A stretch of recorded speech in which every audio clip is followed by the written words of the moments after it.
Apakah boleh kita kurban sebelum akikah? Jawabannya boleh, tapi lebih utama akikah dahulu. Dan lihat kondisinya, karena kalau kondisi pas, misalnya kok hari ini, yuk kita harus akikah dahulu Pak, seurung wayah kurban soalnya. Kan ngoten? Iya, melihat kondisi waktunya. Kondisi waktunya, karena eman Pak, kita nggak kurban, 1 tahun nggak kurban itu sangat eman. Momen kurban itu cuma 4 hari soalnya. Apakah boleh kita kurban sebelum akikah dahulu? Ini ya, kayaknya banyak sekali ya, terutama orang-orang yang dulu ya, orang tua-tua dulu mungkin masa kecilnya orang tuanya nggak punya uang, akhirnya nggak diakekoi ya. Kemudian ketika dia sudah besar, ya kayaknya nggak mungkin lah akekoi dulunya, kan nggak mungkin ya. Memang sebetulnya ada sih, ada keterangan di situ boleh-boleh saja. Jadi kalau ingin mengakekoi dirinya sendiri ketika masa tua ya boleh-boleh saja. Memang kalau kecil itu tanggungannya orang tuanya, tanggungannya. Tapi kalau sudah besar ya dia sendiri. Masa orang tuanya tetap menanggung? Sudah nanggung hidupnya, sudah nanggung akekonya, kok parah sekali ya. Iya. Cuman di sini antara perbedaan dengan akekoh dengan kurban itu sangat berbeda ya, sangat berbeda. Di situ tujuannya untuk berkorban itu adalah menyuguhkan makanan secara umum ya. Menyuguhkan makanan secara umum. Maka di situ pembagiannya kalau hewan kurban itu harus fakir miskin ya. Harus fakir miskin. Itu secara menyeluruh juga, secara menyeluruh. Tapi kalau akikoh ya, itu secara khusus. Maka biasanya kalau tradisi di Jawa itu kan kalau akikoh itu di rumahnya masing-masing kan, dengan ketertentuan batas dari tetangganya sendirilah ya. Tapi kalau udhiyah, kalau berkurban ya, itu bisa di mana saja. Bahkan para ulama itu memperbolehkan untuk memindahkan kurbannya ke daerah yang lain yang di situ tidak ada hewan kurbannya. Nah, maka kesimpulannya gini, berarti harus didahulukan yang mana? Kalau yang didahulukan itu otomatis bisa dikatakan yang akikoh dulu. Karena apa? Yang khosoh, yang ketertentuannya untuk pribadinya sendiri dan untuk lingkungannya masing-masing. Lah, terus ada yang dikatakan di situ udhiyah dulu, karena melihat dari kondisi situasi yang sudah ada. Semisal tetangganya pas hari kurban, maksudnya dilihat dari waktu lah. Nah, ketika dia berpikir seperti itu, waktunya musim haji, ya dia harusnya ya kurban itu, bukan akikoh. Kan ya lucu kan, ini musimnya berkurban kok dia akikoh sendiri, padahal dulunya ndak akikoh. Tapi gini, agar supaya bisa berhasil ini ada kaul yang mengatakan kalau yang asli ya, kaul yang asli dari teks kitabnya itu dari kitab Tuhfatul Muhtad ya. Ini saya ambil dari Basu Masail Lirboyo ya. Dari Lirboyo ini. Nah, di sini dikatakan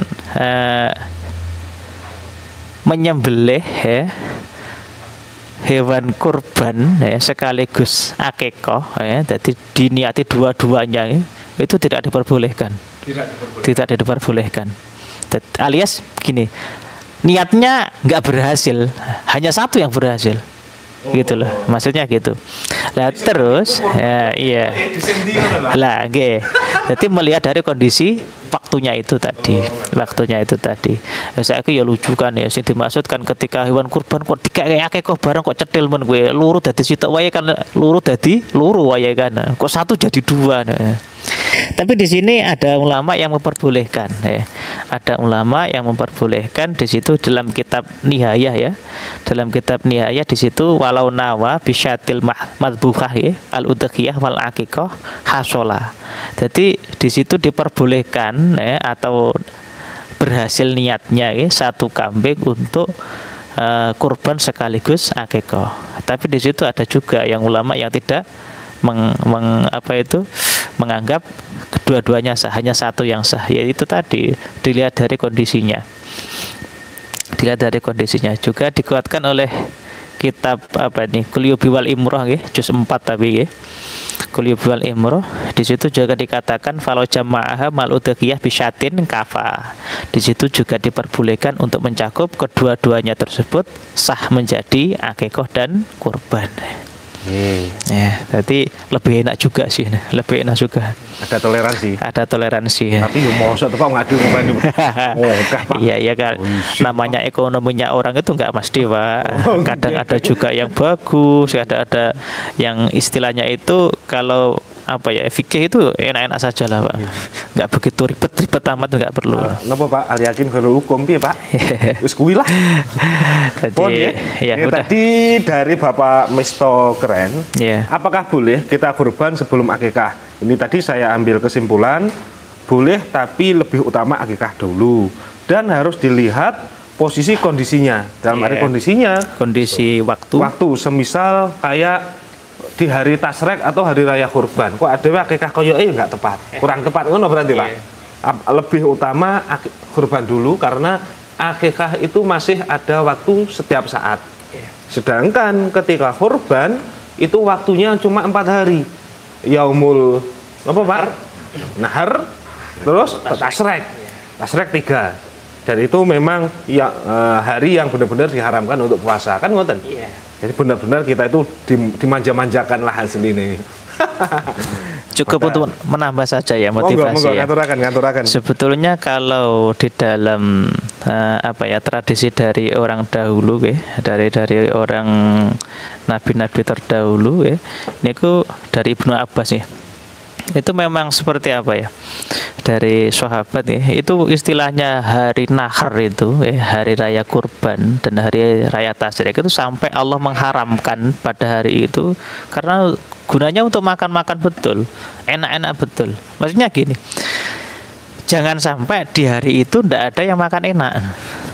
Maka di situ tasarrufnya kepada fakir miskin. Sampai di situ ada bab apa itu? Kurban menggunakan ayam. Sampai enten niku. Krono apa sangke nemune gak ono blas. Tegese ngeten, ketika ada hayawan-hayawan yang disyariatkan oleh Kanjeng Nabi ya, seperti apa? Unta, kemudian sapi, ada kerbau, ada kambing ya. Kalau nggak ada itu ya nggak ada apa, jangan sampai nggak ada sama sekali. Yang penting tetap bisa makan enak. Yang penting nggak sampai buruk lah dalam 4 hari itulah. Dalam 4 hari itu, yang dimaksud yang seperti itu.